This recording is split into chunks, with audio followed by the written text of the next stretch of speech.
अस्सलाम वालेकुम everyone, welcome to call back coding. So आज की वीडियो होने वाली है बहुत ही ज़्यादा इंटरेस्टिंग, क्योंकि आज की वीडियो में हम पढ़ने वाले हैं एक न्यू एल्गोरिथम को, और इस एल्गोरिथम का नाम है shortest remaining time first.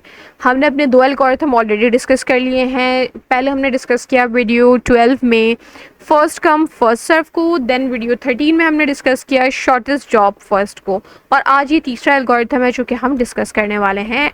And same वही मेथड रहेगा कि इंट्रोडक्शन लेंगे, एग्जांपल्स लेंगे, प्रैक्टिस क्वेश्चंस लेंगे।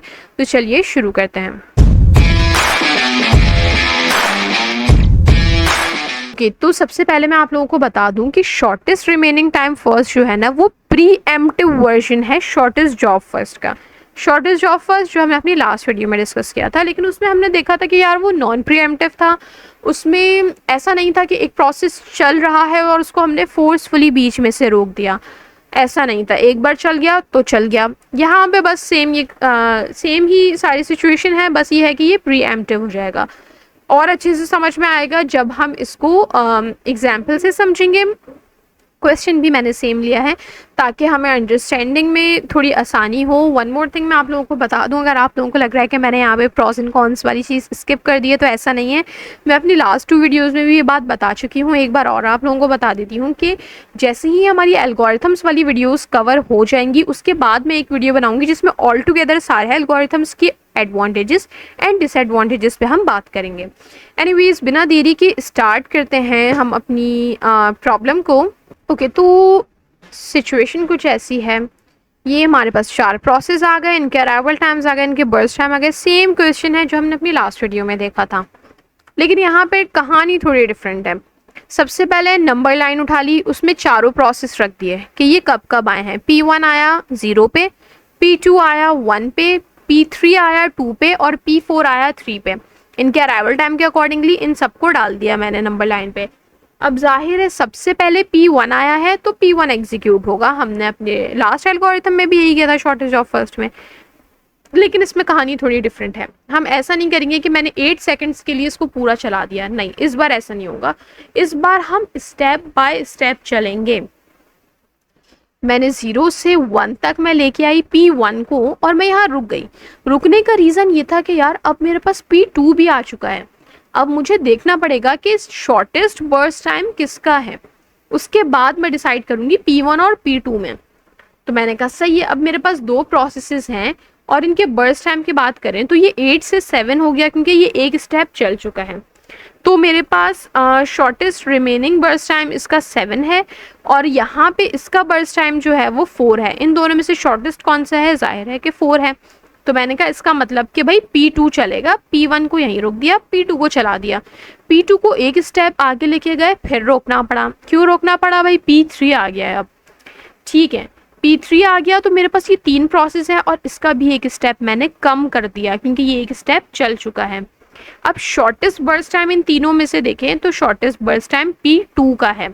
तो मैंने कहा सही है, मतलब कि P2 को जाने दो आगे। मैं P2 को एक स्टेप और आगे ले गई और मुझे फिर से रुकना पड़ा। क्यों रुकना पड़ा? क्योंकि अब मेरे पास P4 आ चुका है। ठीक है भाई, P4 आ गया है।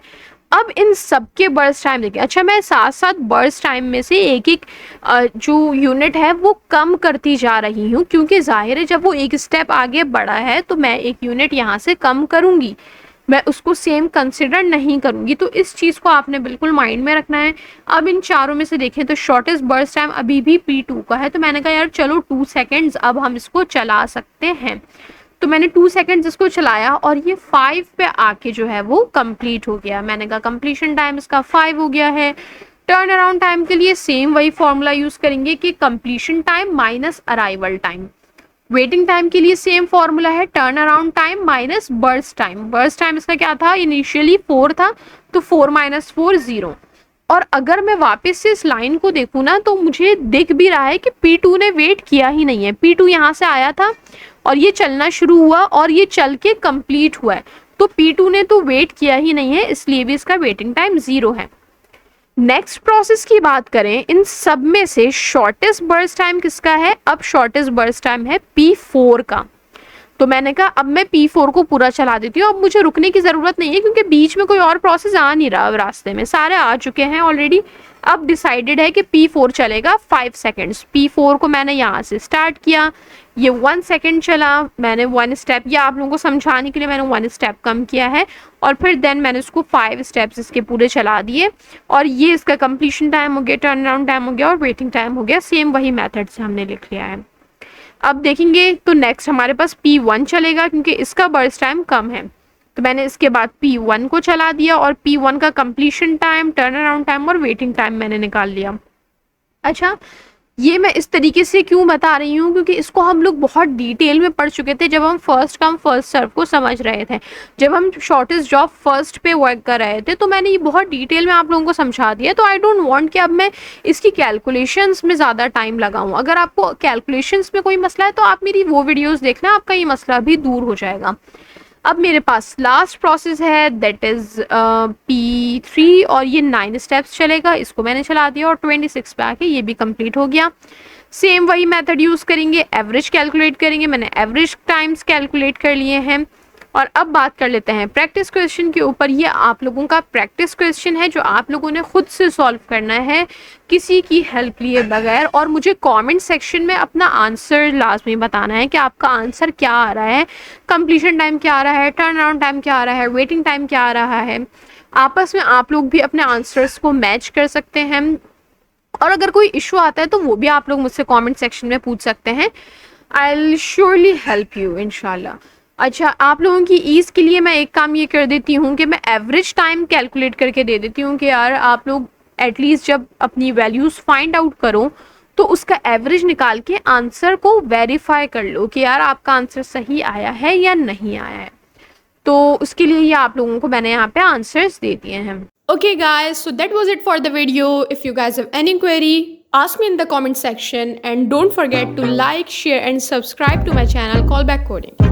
So see you in the next video.